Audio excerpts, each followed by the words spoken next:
కన్నడ నాట మరో ఆసక్తికర రాజకీయ సమరం మొదలైంది. పొత్తులు, ఎత్తులు, ఆధిపత్య ప్రదర్శనకు లోక్సభ ఎన్నికలు వేదికగా మారాయి.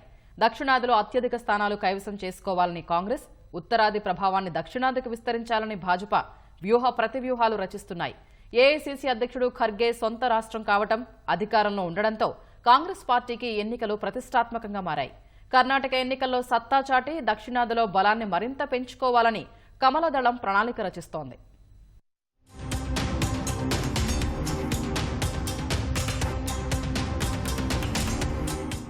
సార్వత్రిక సమరంలో భాగంగా కర్ణాటకలో మెజార్టీ స్థానాలు గెలుచుకోవడమే లక్ష్యంగా అధికార కాంగ్రెస్, ప్రతిపక్ష భాజపా కూటమి సమాయత్తమయ్యాయి. శాసనసభ పోరు జరిగిన ఏడాదిలోపే సార్వత్రిక ఎన్నికలు రాగా తమ పాలనకు ఈ ఎన్నికల ఫలితాలు అద్దం పడతాయని కాంగ్రెస్ భావిస్తోంది. సంక్షేమ పథకాల అమలే ప్రచారాస్త్రంగా ఆ పార్టీ దూసుకెళ్తోంది. జేడీఎస్ తో పొత్తు ద్వారా కాంగ్రెస్ తో పోరాడుతున్న భాజపా కూడా ఈ ఎన్నికలు అత్యంత కీలకంగా మారాయి. దక్షిణాదిలో ఇప్పటి వరకు భాజపా అధికారం చేపట్టిన ఏకైక రాష్ట్రం కర్ణాటకే కావడం వల్ల ఈ రాష్ట్రంలో అత్యధిక స్థానాలు కైవసం చేసుకోవడం భాజపాకు ప్రతిష్టాత్మకంగా మారింది. శాసనసభ ఎన్నికల్లో పరాజయం తర్వాత తమ ఉనికిని, బలాన్ని చాటుకునేందుకు ఈ ఎన్నికలను వినియోగించుకోవాలని కమలం పార్టీ భావిస్తోంది. విజన్ 370 సాధించాలంటే కర్ణాటకలో పట్టు నిలుపుకోవడం కూడా భాజపాకు కీలకమే. భాజపాతో పొత్తు పెట్టుకుని 3 సీట్లు తీసుకున్న జేడీఎస్ కు ఈ ఎన్నికలు మనుగడ పోరాటంగా మారాయి. 2019 సార్వత్రిక ఎన్నికల్లో కర్ణాటకలోని మొత్తం 28 స్థానాల్లో కాంగ్రెస్ ఒక్క సీటు మాత్రమే గెలుచుకుంది. భాజపా 25 స్థానాలు దక్కించుకోగా ఆ పార్టీ మద్దతుతో స్వతంత్ర అభ్యర్థి అయిన సినీ నటి సుమలత విజయం సాధించారు. కుమారస్వామి నేతృత్వంలోని జేడీఎస్ ఖాతా తెరవలేకపోయింది. గతేడాది మేలో జరిగిన శాసనసభ ఎన్నికల్లో కాంగ్రెస్, భాజపా, జేడీఎస్ మధ్య ముక్కోనపు పోరులో కాంగ్రెస్ ఘన విజయం సాధించింది. 224 స్థానాలున్న అసెంబ్లీకి జరిగిన ఎన్నికల్లో కాంగ్రెస్ 135, భాజపా 66 సీట్లు గెలుచుకోగా జేడీఎస్ 19 సీట్లకే పరిమితమైంది. 2019 ఎన్నికల్లో కాంగ్రెస్, జేడీఎస్ సంకీర్ణ ప్రభుత్వాన్ని నడుపుతూ ఎన్నికల్లో పోటీ చేసిన ప్రతికూల ఫలితాలే వచ్చాయి. ఈసారి ఎన్నికల్లో మాత్రం హస్తం పార్టీ కనీసం 15 స్థానాలు గెలవాలని లక్ష్యంగా పెట్టుకుంది. కమలం పార్టీ కూడా 20 స్థానాలను కైవసం చేసుకోవాలని పట్టుదలగా ఉంది.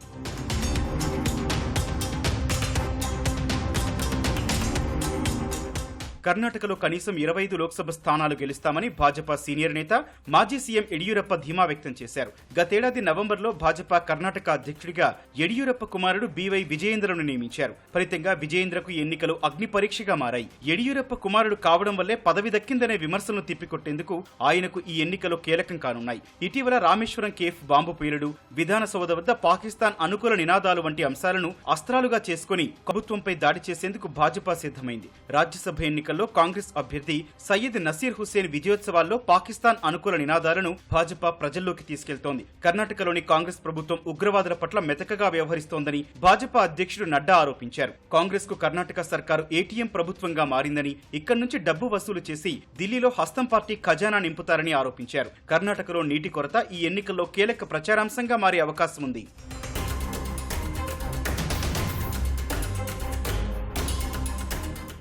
మరోవైపు అధికార కాంగ్రెస్ గ్యారంటీ స్కీమ్లను ప్రచారాస్త్రాలుగా చేసుకుంది. శక్తి, గృహలక్ష్మి, గృహజ్యోతి, యువ నిధి పథకాలతో ఓటర్లను ఆకట్టుకునేందుకు ప్రయత్నిస్తోంది. అన్నభాగ్య పథకం కూడా హస్తం పార్టీకి కలిసి రావచ్చనే విశ్లేషణలున్నాయి.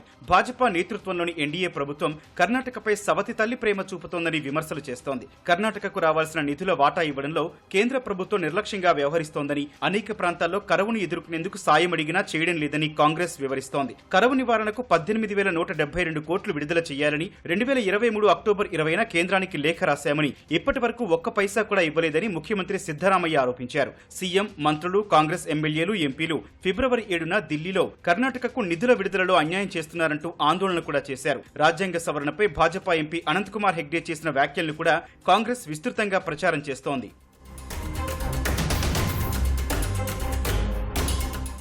వెనుకబడిన తరగతులు, మైనార్టీలకు ప్రతినిధిగా ఉన్న ముఖ్యమంత్రి సిద్ధరామయ్య కర్ణాటకలో ఆధిపత్య ఒక్కలిక వర్గానికి చెందిన ఉప ముఖ్యమంత్రి డీకే శివకుమార్ కాంగ్రెస్ పార్టీకి ప్రధాన బలంగా ఉన్నారు. బలమైన స్థానిక నాయకత్వం కూడా హస్తం పార్టీకి కలిసి రానుంది.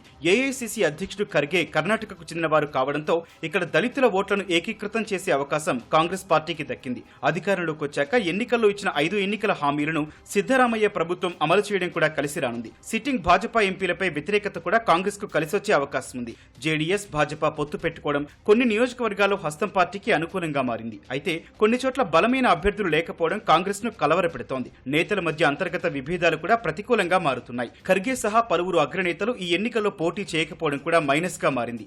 ఒక్కలిగా లింగాయతుల కులగణనపై ఎలాంటి నిర్ణయం తీసుకోకపోవడం కూడా కాంగ్రెస్ అవకాశాలను ప్రభావితం చేస్తోంది. కాంగ్రెస్ ఎంపీ అభ్యర్థి డీకే సురేష్ ప్రత్యేక దక్షిణాది వ్యాఖ్యలు ప్రతికూలంగా మారనున్నాయి.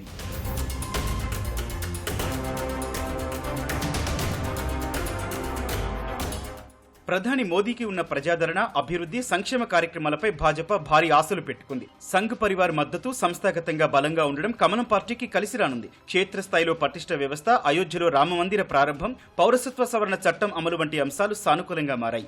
బలహీనంగా ఉన్న పాత మైసూరు ప్రాంతంలో భాజపాకు మద్దతు పెరుగుతోంది. జేడీఎస్ తో పొత్తు కూడా కొన్ని స్థానాల్లో కలిసి వచ్చే అవకాశం ఉంది. అయితే కొంతమంది సిట్టింగ్ ఎంపీలపై వ్యతిరేకత మాత్రం భాజపాకు ప్రతికూలంగా మారింది. భాజపా నేతల మధ్య అంతర్గత విభేదాలు, టికెట్ రాని అభ్యర్థుల తిరుగుబాటు కూడా కమలం పార్టీని కలవరపాటుకు గురి చేస్తోంది. గత ప్రభుత్వంలో అవినీతి, దుష్పరిపాలనపై కాంగ్రెస్ విమర్శలు చేస్తోంది.